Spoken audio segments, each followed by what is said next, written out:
To add the Vimeo URL with icon on desktop and taskbar using Google Chrome, open the website URL in browser address bar.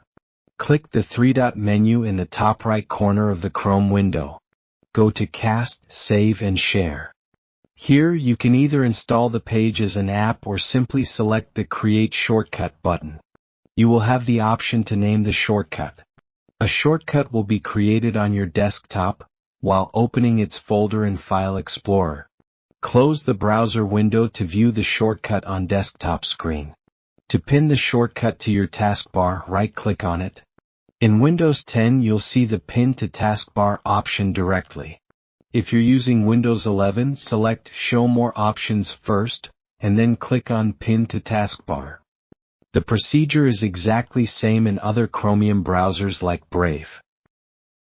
Also discover how I save links to unlimited websites for free as shown above.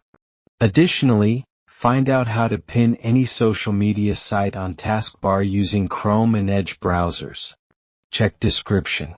Don't forget to like, share and subscribe to the Dozro channel.